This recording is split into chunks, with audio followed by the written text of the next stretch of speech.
Esse é o vídeo número 39 do maravilhoso livro de Santo Afonso Maria de Ligório, Escola da Perfeição Cristã. Já estamos na página 190 de um total de 500 páginas. Aproveite! Inscreva-se no canal para crescer espiritualmente e alcançar a perfeição com essas maravilhosas meditações em áudio. Terceiro, da modéstia dos olhos. Quase todas as paixões que se revoltam contra nosso espírito têm sua origem na liberdade desenfreada dos olhos, pois os olhares livres são os que despertam em nós, de ordinário, as inclinações e paixões desregradas. Fiz um contrato com meus olhos de não cogitar sequer em uma virgem, diz Jó, no livro de Jó, capítulo 31, versículo 1. Mas por que diz ele de não pensar sequer em uma virgem? Não parece que deveria dizer: fiz um contrato com meus olhos de não olhar sequer.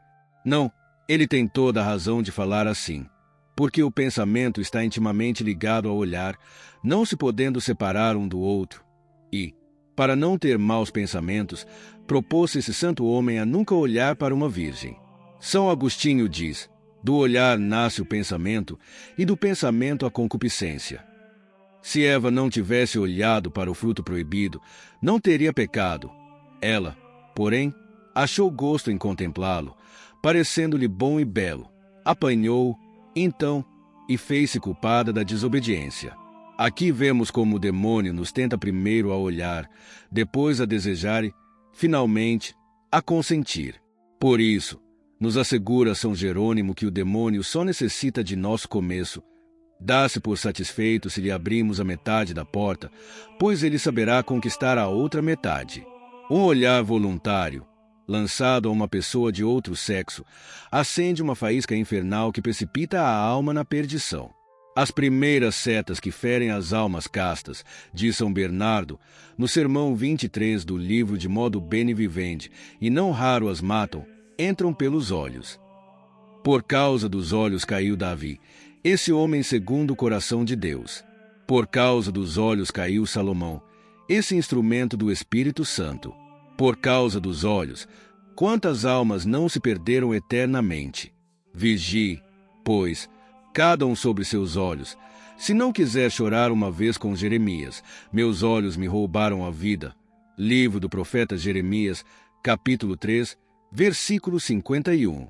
As afeições criminosas que penetraram em meu coração, por causa de meus olhares, lhe deram a morte. São Gregório diz, no livro 21 de suas Moralias, capítulo 2, se não reprimires os olhos, tornar-se-ão ganchos do inferno, que à força nos arrastarão e nos obrigarão, por assim dizer, a pecar contra a nossa vontade. Quem contempla o objeto perigoso, ajunta o santo, começa a querer o que antes não queria. E também o que diz a Sagrada Escritura, no livro de Judite, capítulo 16, versículo 11, quando assevera que a bela Judite escravizou a alma de Holofernes, apenas este a contemplou. Sêneca diz que a cegueira é muito útil para a conservação da inocência. Seguindo esta máxima, um filósofo pagão arrancou os próprios olhos para guardar a castidade, como nos refere Tertuliano. Isso, porém, não é lícito a nós, cristãos. Se queremos conservar a castidade, devemos, contudo, fazer-nos cegos por virtude, abstendo-nos de olhar para o que possa despertar em nós os maus pensamentos. Não contemples a beleza alheia. Disso origina-se a concupiscência, que queima como o fogo. Eclesiástico capítulo 9, versículo 8. À vista seguem-se as representações pecaminosas que acendem o fogo impuro. São Francisco de Sales dizia: quem não quiser que o inimigo penetre na fortaleza, deve conservar as portas fechadas. Por essa razão foram os santos tão cautos em seus olhares. Por temor de enxergarem inesperadamente qualquer objeto perigoso, conservavam os olhos quase sempre baixos e se abstinham de olhar coisas inteiramente inocentes. São Bernardo, depois de um ano inteiro no noviciado, não sabia ainda se o teto de sua cela era plano ou abobadado. Na igreja do convento havia 3 janelas e ele não o sabia, porque, durante seu noviciado, conservara os olhos baixos. Evitavam os santos, com cautela maior ainda, pôr os olhos em pessoas de outro sexo. São Hugo, bispo, nunca olhava para o rosto das mulheres com quem tinha de conversar. Santa Clara nunca olhava para a face de um homem. Aconteceu uma vez que, levantando os olhos para a hóstia sagrada, durante a elevação, deu com os olhos no rosto do sacerdote, com que ficou profundamente aflita. Julgue-se agora quão grande é a imprudência e temeridade dos que, não possuindo a virtude de um desses santos, ousam passear suas vistas em todas as pessoas, não excetuando as de outro sexo, e querendo ainda ficar livres de tentações e do perigo de pecar. São Gregório diz, Diálogos, livro 2, capítulo 2, que as tentações que levaram São Bento a revolver-se em espinhos provieram de um olhar imprudente sobre uma senhora. São Jerônimo, achando-se na gruta de Belém, onde continuamente orava e macerava seu corpo com as mais atrozes penitências, foi por longo tempo atormentado pela lembrança das damas que vira tempos antes em Roma. Como, pois, poderemos ficar preservados de tentações, quando nos expomos ao perigo, olhando e até fitando complacentemente pessoas de outro sexo? O que nos prejudica não é tanto o olhar casual como o premeditado, o mirar. Razão porque São Agostinho diz, regra aos servos de Deus número 6, se vossos olhos casualmente caírem sobre uma pessoa, cuja vista vos pode ser prejudicial, guardai-vos, ao menos, de mirá-la. São Gregório diz, não é lícito contemplar ou extasiar-se com a vista daquilo que não é lícito desejar, pois, ainda que expulsemos os maus pensamentos que costumam seguir o olhar voluntário, deixam sempre uma mancha na alma. Tendo-se perguntado ao irmão Rogério, franciscano, dotado de uma pureza angélica, porque se mostrava tão reservado em seus olhares, quando tratava com mulheres, respondeu, se o homem foge à ocasião, Deus o protege. Se expõe a ela, nosso Senhor o abandona e facilmente cairá no pecado. Suposto mesmo que a liberdade que se concede aos olhos não produzisse outros males, impediria sempre o recolhimento da alma durante a oração, pois tudo o que vimos e nos impressionou apresenta-se aos olhos de nossa alma e nos causa uma imensidade de distrações.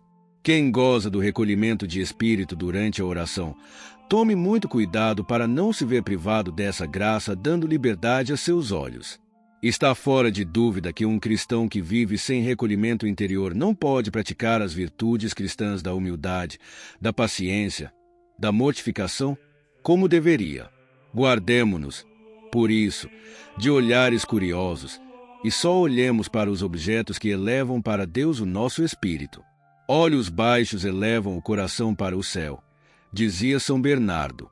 São Gregório Nazianzeno, Epístola de Dioclésio, escreve, onde habita Cristo com seu amor, reina aí a modéstia. Com isso não quero, porém, dizer que nunca se deva levantar os olhos ou considerar coisa alguma. Pelo contrário, é até bom, às vezes, olhar coisas que elevam nosso coração para Deus, como santas imagens, prados floridos, etc., já que a beleza dessa criatura nos atrai à contemplação do Criador. Deve-se também notar que a modéstia dos olhos é necessária não só para nosso próprio bem, como para a edificação do próximo. Só Deus vê o nosso coração. Os homens veem apenas nossas obras externas e ou se edificam ou se escandalizam com elas. Pelo rosto se conhece o homem, diz a Escritura, Eclesiástico capítulo 19, versículo 26. Isto é, pelo exterior se depreende o que é o homem interiormente. Todo cristão, por isso, deve ser o que era São João Batista, conforme as palavras do Salvador. Evangelho de São João capítulo 5, versículo 35, uma lâmpada que arde e alumia. Interiormente deve arder em amor divino, exteriormente alumiar, pela modéstia, a todos os que o veem. Também a nós se podem aplicar as palavras que São Paulo dirigiu a seus discípulos. Primeira carta aos Coríntios, capítulo 4, versículo 9. Somos o espetáculo dos anjos e dos homens. A vossa modéstia seja conhecida de todos os homens. Filipenses, capítulo 4, versículo 5. Pessoas devotas são observadas pelos anjos e pelos homens, e, Por isso, sua modéstia deve ser notória a todos. Do contrário, deverão dar rigorosas contas a Deus no dia do juízo. Observando a modéstia, edificamos sumamente os outros e os estimulamos à prática da virtude. É célebre o que se conta de São Francisco de Assis. Uma vez deixou ele o convento com um companheiro, dizendo que ia pregar. Tendo dado uma volta pela cidade, com os olhos baixos, entrou novamente no convento. Mas quando farás o sermão? Perguntou-lhe o companheiro. Já o fiz, respondeu-lhe o santo. Consistiu todo no resguardo dos olhos, do que demos exemplo ao povo. São Ambrósio diz que a modéstia das pessoas virtuosas é uma exortação muito poderosa ao coração dos mundanos. Quão belo não seria se bastasse te apresentares em público para fazeres bem aos outros. Comentário ao Salmo 118, Sermão 10. De São Bernardino de Sena se conta que, mesmo antes de entrar para o convento, bastava sua só presença para pôr fim às conversas livres de seus companheiros. Mal o avistavam, diziam uns aos outros: silêncio, Bernardino vem vindo. E então calavam-se ou começavam a falar de outras coisas. São Efrém, segundo o testemunho de São Gregório de Nissa, era tão modesto que já a sua vista excitava a devoção, e não se podia vê-lo sem se sentir levado a se tornar melhor. Mais admirável ainda é o que nos refere Suvio, do santo sacerdote Marte Luciano. Só por sua modéstia moveu muitos pagãos a abraçarem a santa fé. O imperador Maximiano, que fora disso informado, temendo sentir a sua influência e ser obrigado a converter-se, chamou à sua presença, mas não quis vê-lo e sujeitou ao interrogatório, ocultando às suas vistas uma cortina estendida entre os dois. Nosso ideal mais perfeito, quanto à modéstia, foi, porém, o divino Salvador mesmo, pois, como nota um célebre autor, os evangelistas dizem, várias vezes, que o Redentor levantou os olhos em certas ocasiões, dando a entender, com isso, que tinha ordinariamente os olhos baixos. Por isso exalta o apóstolo a modéstia de seu divino mestre, escrevendo a seus discípulos: rogo-vos pela mansidão e modéstia de Cristo. Segunda carta aos Coríntios, capítulo 10, versículo 1. Concluo com as palavras de São Basílio a seus monges: se quisermos que nossa alma tenha suas vistas sempre postas no céu, filhos queridos, conservemos nossos olhos sempre voltados para a terra. De manhã, ao despertar, devemos já pedir, com o profeta: afastai meus olhos, Senhor, para que não vejam a vaidade. Salmo 118, versículo 37.